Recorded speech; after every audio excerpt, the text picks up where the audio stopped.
Assalamualaikum warahmatullahi wabarakatuh, sahabatku, saudaraku semua. Semoga selalu dalam kasih sayang Allah, selalu bahagia zahir dan batin. Amin ya Allah. Jadi kita bagi-bagi cerita lagi, ya ngoceh-ngoceh lagi lah.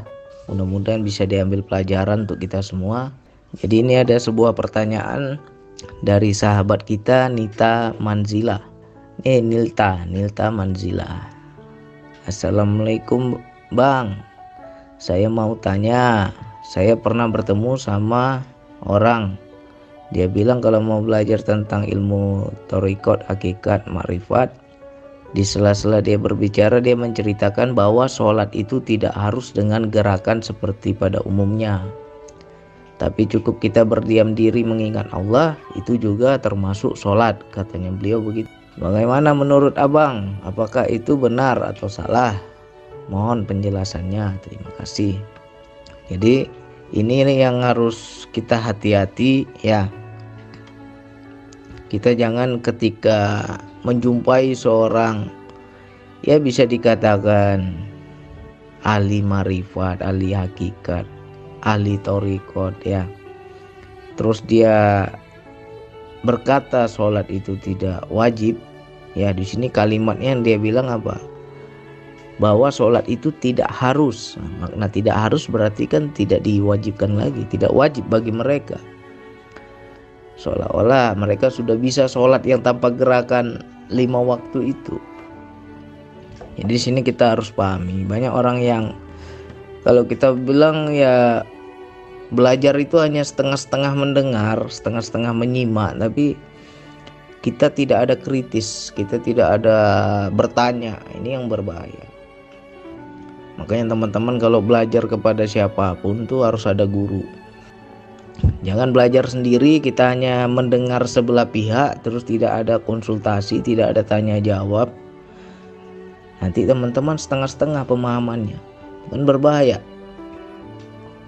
Menurut saya memang ada sholat yang tanpa gerakan ya. Memang ada sholat tidak pada umumnya, itu bisa dikatakan dengan sholat daim ya. Sholat daim itu sholat yang terus menerus sepanjang masa, sepanjang waktu, selagi dia menyambung kesadaran kepada Allah, selagi dia mengingat Allah ya, itu dikatakan sholat. Dari mana Bang dalilnya Bang? Ya di Al-Quran ada kok, nanti cari aja. Allah bilang di situ, dirikanlah sholat untuk mengingatku, untuk berzikir kepadaku. Ya di sini kita harus pahami, orang yang zikir sudah pasti sholat, sedangkan orang yang sholat belum tentu zikir. Nah ini harus kita pahami. Nah, contohnya bagaimana Bang? Dia sholat 5 waktu seperti pada umumnya ya. Subuh 2 rakaat, zuhur 4 rakaat, segala macam ya kan. Nah ketika dia sholat ada nggak dia mengingat Allah? Kalau dia nggak mengingat Allah, tidak sadar kepada Allah, ya nggak sampai kepada keutamaan sholat. Karena tujuan sholat adalah zikir, mengingat Allah, harus ada zikirnya.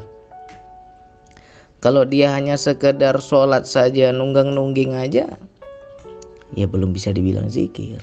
Tapi kalau orang yang zikir itu udah termasuk sholat. Ya, mungkin teman-teman bingung nih. Ya, kita ngaji pelan-pelan lah, belajar pelan-pelan ya. Makanya banyak yang sudah paham ini, sudah paham tahap keilmuan ini, dia menganggap bahwa zikir itu yang lebih utama. Ya. Makanya dia jadi menyepelekan yang 5 waktu. Ini yang tidak kita pahami selama ini. Ya. Nanti coba dicari di Al-Quran, itu banyak penjelasan tentang sholat itu ya. Ada di Quran surat Al-Ankabut ayat 45. Bacalah kitab yang telah diwahyukan kepadamu Muhammad dan laksanakanlah sholat. Sesungguhnya sholat itu mencegah dari perbuatan keji dan mungkar. Dan ketahuilah, mengingat Allah itu lebih besar keutamaannya daripada ibadah yang lain ya. mengingat Allah atau berzikir kepada Allah atau sadar kepada Allah itu lebih besar keutamaannya daripada ibadah yang lain. Nah, orang yang sudah paham ini menyepelekan yang 5 waktu. Dia menganggap aku nggak penting lagi tuh sholat subuh, zuhur, asar, ya, sholat asar, maghrib, isya itu nggak perlu lagi dianggap. Karena dia merasa aku sudah bisa berzikir mengingat Allah, sadar kepada Allah, karena Allah bilang itu lebih utama. Nah, jadi kita harus pahami, ya. Itu satu. Mana lagi ayat yang lain? Ayat yang lain ada di Al-Baqarah 239. Nanti teman-teman silakan pelajari ya. Jika kamu takut ada bahaya, sholatlah sambil berjalan dan berkendaraan. Jika kamu takut ada bahaya, sholatlah sambil berjalan atau berkendaraan. Kemudian apabila telah aman, maka sholatlah atau ingatlah Allah sebagaimana Dia telah mengajarkan kepadamu apa yang tidak kamu ketahui. Al-Baqarah 239. Ya, sekarang kita secara logika nih. Ya, mungkin ini coba nanti dicari asbabun nuzul ayatnya. Waktu ayat ini turun, kisah zaman dahulu itu seperti apa? Saya rasa ini waktu kisah ini terjadi pada zaman perang. Jika kamu takut ada bahaya, sholatlah sambil berjalan dan berkendaraan. Ini secara logika kayak mana orang lagi berjalan sholat tuh kayak mana tuh? Nggak masuk logika kita kan? Orang lagi berkendaraan sholat ini seperti apa? Nah, ini mungkinlah menjadi rujukan orang-orang yang mengatakan dengan mengingat Allah itu sudah sholat. Ya, dengan berzikir kepada Allah, menyambung kesadaran kepada Allah itu sudah sholat. Ya. Nah, tapi kan di situ dijelaskan apabila telah aman maka sholatlah sebagaimana biasanya. Ya. Jadi sholat itu ada dua. Ada sholat yang hanya di hati saja, itu daim. Ada sholat yang kita itu 5 waktu tadi. Nah, di ayat yang lain, Quran surat An-Nisa ayat 103. Ya. Selanjutnya apabila kamu telah menyelesaikan sholatmu, ingatlah Allah ketika kamu berdiri, waktu duduk dan berbaring. Kemudian apabila kamu telah merasa aman, laksanakanlah sholat itu sebagaimana biasa. Nah, jadi kan ada dua tuh, sholat yang dalam aktivitas dan sholat yang dalam bentuk ritual. Seperti 5 waktu tadi, subuh, zuhur, asar, maghrib, isya, dan sholat-sholat yang lain. Ya. Sungguh sholat itu adalah kewajiban yang ditentukan waktunya atas orang-orang beriman. Ya, sehebat apapun kalian makrifatnya, kalau nggak ikut ayat ini, berarti udah sesat. Ya, jelas itu dibilang, sholat itu adalah kewajiban yang ditentukan waktunya. Nah, ya, kayak subuh, zuhur, asar, maghrib, isya itu kan udah ditentukan waktunya. Itu wajib. Ayatnya ada. Jadi kita jangan setengah-setengah memahami kajian makrifat ini. Jangan kita satu ayat kita ambil, ayat yang lain kita nggak pelajari. Ya, memang benar ada itu sholat daim, sholat terus menerus, sholat yang nggak pakai ritual. Ya, cukup sambung aja kesadaran dia kepada Allah. Lagi duduk dia sholat, lagi berdiri dia sholat, lagi berbaring dia sholat. Ya, bagi orang yang nggak paham pasti nggak akan ngerti kayak mana tuh sambil jalan kok bisa sholat. Ya, maknanya adalah kesambungan hatinya. Karena di ayat tadi Allah bilang sesungguhnya zikrullah itu lebih utama daripada ibadah-ibadah yang lain. Ingat kepada Allah, sadar kepada Allah itu lebih utama. Ya, banyak orang yang sholat, orang yang melakukan ritual sholat, tapi nggak sampai ke tahap zikir. Hatinya kemana-mana, berkelana kemana-mana, pikirannya kemana-mana. Yang penting aku sudah sholat 5 waktu, sudah dianggap begitu aja, ya. Tapi hatinya kosong, itu nggak sampai yang namanya zikir.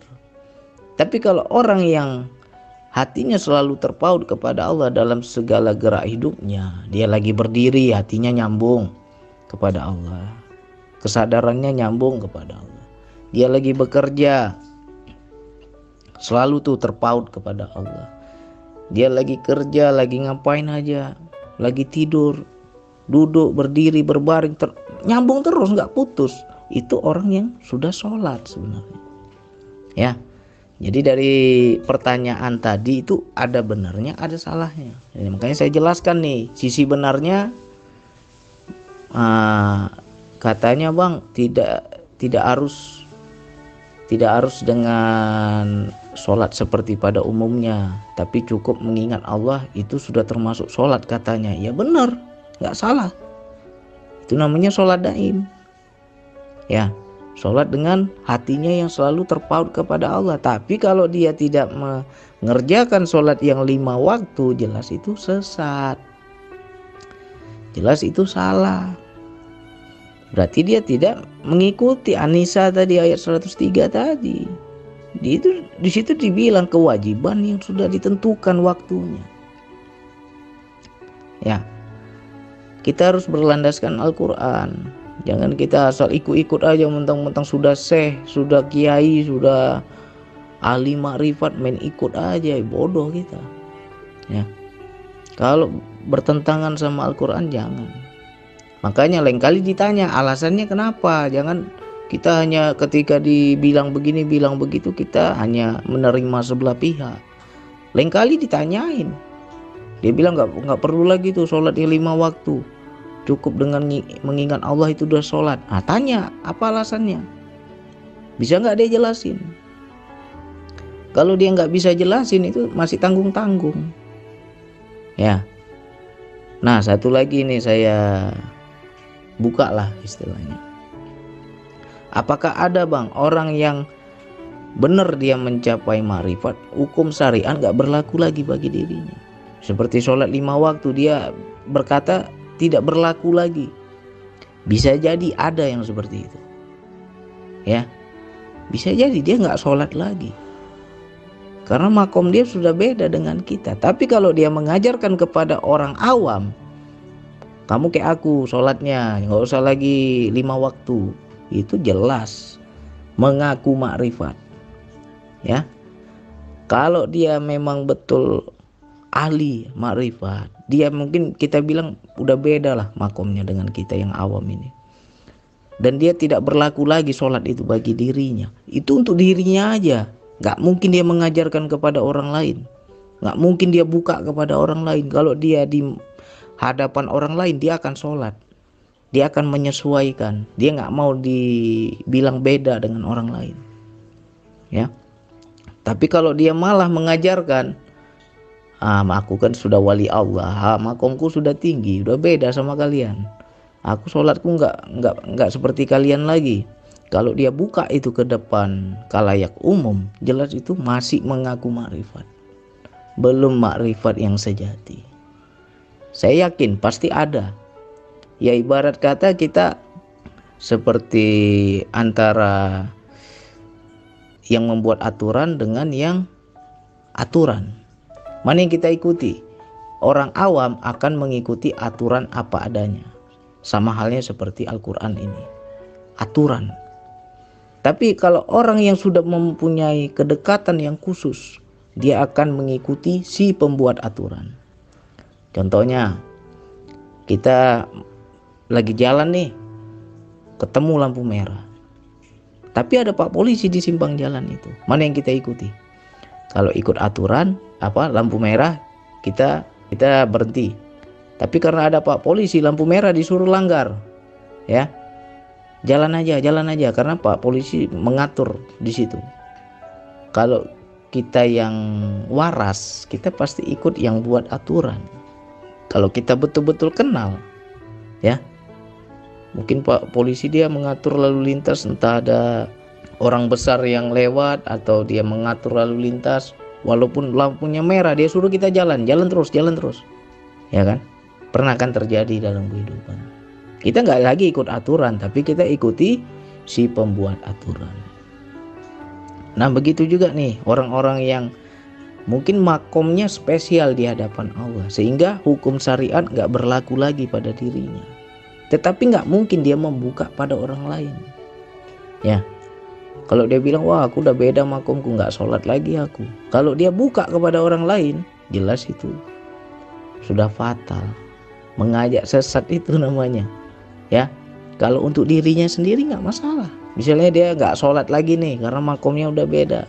Dia merasa aku sholatku nggak perlu lagi tuh yang 5 waktu. Misalnya, ini andai-andai aja nih. Ya, andai-andai saja.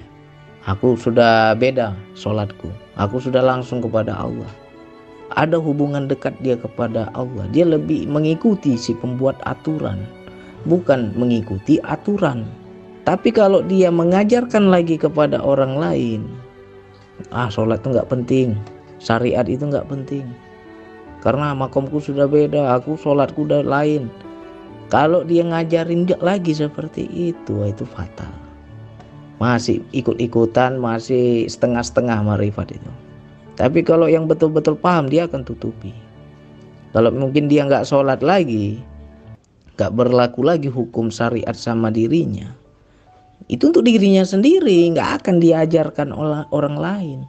Dan ketika dia berhadapan dengan orang lain yang masih di wilayah syariat, mungkin dia akan sholat menutupi, nggak akan dia tampakkan. Dia akan normal seperti kita biasa.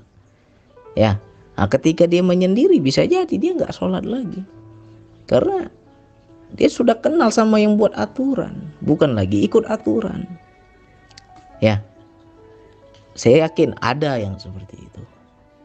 Ya, makanya kalau kita belajar, tolong jangan tanggung-tanggung, jangan setengah-setengah. Kalau ada yang ngomong gini ngomong gitu, jelaskan betul-betul. Ya, tanya baik-baik. Jangan nanti bilang, apalagi banyak tuh yang ngomong, tuh apa kau sholat kalau kau nggak kenal Allah. Wah itu paling bahaya, itu paling berbahaya. Ya, udah hebat kali dia itu, tapi nggak mau jelasin. Udah dia ngomong kayak gitu nggak mau jelasin, apa nggak berbahaya? Orang bisa-bisa nggak mau sholat lagi orang. Untuk apa aku sholat kalau nggak kenal Allah? Ya kan? Paling berbahaya itu. Itulah ajaran yang turun menurun dan dia nggak paham apa akibatnya ucapannya, itu dia nggak paham. Ya, jadi kita belajar. Kalau terlalu tinggi kajiannya, nggak masuk logika kita, nggak masuk akal kita, tinggalkanlah. Ya, terlalu tinggi, nggak bisa dia jelasin, nggak masuk ke kolbu kita, tinggalkan. Nggak usah kita pusing-pusing kepala. Dan jangan ikut-ikutan. Ya, mudah-mudahan teman-teman paham nih yang saya maksud. Itu bisa benar, bisa salah. Ya, yang dia katakan itu benar, ada sholat yang seperti itu. Tapi kalau dia bilang tidak harus lagi sholat seperti pada umumnya, ya itu salah.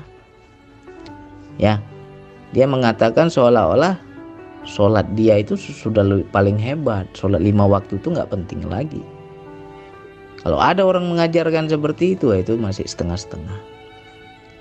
Ya, justru kita belajar itu akan menguatkan syariat. Saya dulu jarang sholat. Ini ngaku aja nih, karena saya bukan ahli ibadah, malas sholat. Tapi ketika belajar zikir nafas, terbuka kesadaran kepada Allah, akhirnya terpanggil untuk sholat. Jadi terpanggil lagi untuk mempelajari sholat. Kembali kita kepada syariat. Jadi jangan kita bilang, oh aku makrifat udah beda makomku, nggak mau lagi sholat 5 waktu. Itu bukan makrifat, makribet. Ya, hati-hati ya saudaraku, sahabatku. Kalau belajar jangan sampai tanggung-tanggung. Ya, cari guru, siapa yang bisa membimbing kita, mengarahkan kita.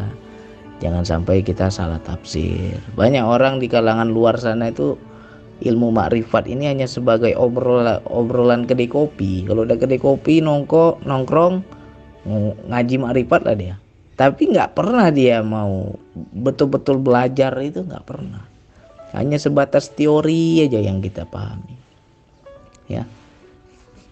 Jadi mudah-mudahan ini tercerahkan. Saya nggak bilang nggak ada, pasti ada, yakin saya ada orang yang sudah mempunyai kedekatan khusus. Nah, bagi kita yang awam jangan seperti itu. Mau seperti itu, dibuat lumpuh dulu sama Allah. Dibuat nggak lumpuh, nggak bisa bergerak, baru sholatnya seperti itu. Hah? Kalau masih sehat, masih bisa ruku, masih bisa sujud, sholatlah seperti biasa. Jangan sampai dibuat lumpuh sama Allah. Dibuat lumpuh nggak bisa ngapa-ngapain, cuman mata aja yang bisa berkedip. Nah, sholatlah daim seperti itu. Silakan kalau maunya begitu. Ini dikasih nikmat sama Allah, kok kita menggampangkan, ya. Nah, itu ada sejarahnya. Saya yakin itu ayat-ayat tadi itu ketika zaman perang.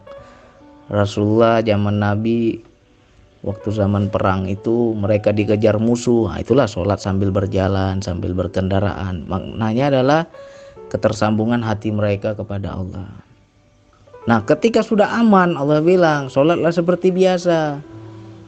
Sholat itu kewajiban yang ditentukan waktunya. Jadi sholat itu ada dua. Sholat secara batiniah, yaitu tersambungnya kesadaran, dan sholat secara syariat, yang seperti sujud, ruku itu kan. Nah, jadi ada dua sholat itu. Jangan tanggung-tanggung. Jangan kita memaknai ayat sebelah aja, satu ayat aja kita anggap ini ada ayatnya, ayat yang lain kita nggak pakai. Jangan, ya. Saya juga dulu kayak gitu, nggak paham, tapi belajar pelan-pelan, alhamdulillah Allah temukan ayatnya jadi paham, ya. Jadi ini mudah-mudahan tidak ada lagi yang salah tafsir. Jangan sampai kita gila zikir, sholat nggak mau, merasa udah makrifat, merasa makom sudah tinggi, ya, nggak penting lagi tuh sholat. Oh, ada tuh saya jumpai kayak gitu. Bulan puasa itu, kamu nggak puasa? Oh beda bang, puasa kami udah beda bang, lain makomnya. Hebat kali.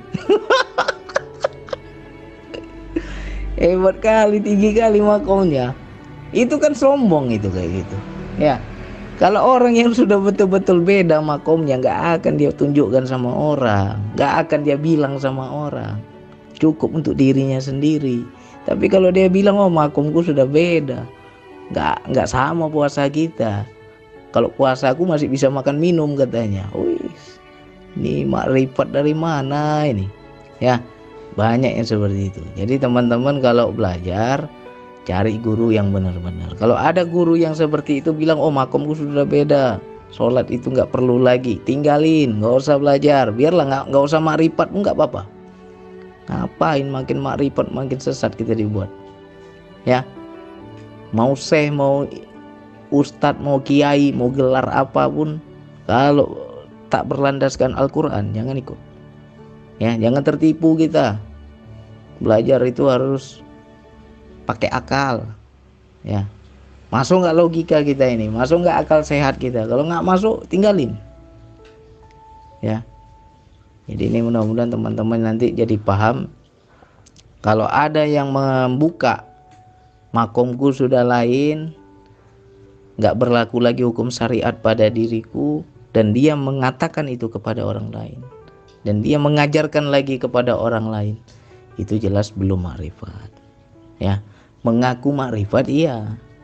Kalau makrifat yang sejati, kalau makom dia sudah lain, dia akan untuk dirinya sendiri, nggak akan dia buka pada orang. Kalau dia bergaul sama orang lain, dia akan biasa saja. Orang lain sholat, dia sholat, dia nampakin dia sholat, ya. Nggak akan dia membuka jati dirinya. Ini malah dia sebut-sebut pula makomnya udah beda. Aduh, nggak ada yang lucu kalau jumpa orang kayak gitu, lucu betul, ya. Jadi diulang-ulang, nanti dicari itu ayatnya, pelajari, ya. Ada sholat yang ketika duduk, berdiri, berbaring, dalam berjalan, dalam berkendaraan, nah itu kan daim. sholat yang terus menerus menyambung kesadarannya kepada Allah. Ya, ada juga sholat yang ditentukan waktunya, itu wajib. Jangan sampai kita ikut-ikutan orang, padahal makom kita belum ke sana. Kita bilang makomku beda, ya. Belum tentu kita ini orang dekat sama Allah, tapi kita merasa sok kenal yang buat aturan pula. Aturannya nggak mau diikut, tapi kita merasa aku udah kenal yang buat aturan. Waduh, kacau itu. Ya, untuk kawan-kawanku, sahabat-sahabatku, diulang-ulang ya. Mudah-mudahan sadar, mudah-mudahan ngerti, mudah-mudahan berubah. Ini pedas ini memang, panas kuping ini dengarnya. Mudah-mudahan berubah. Ya, sayang saya lihat kalian, jangan sampai main ikut-ikut aja. Kalau udah sudah gelarnya syekh, wah main ikut aja. Pakai akal belajar itu, jangan kita ikut-ikutan orang. Dibilang makom beda, ikut pula kita. Oke lah, itu yang bisa saya sampaikan. Nanti dipelajari lagi pelan-pelan, disimak lagi pelan-pelan. Ya, jangan sampai kita ikut-ikutan. Hanya itu yang bisa saya sampaikan. Wassalamualaikum warahmatullahi wabarakatuh.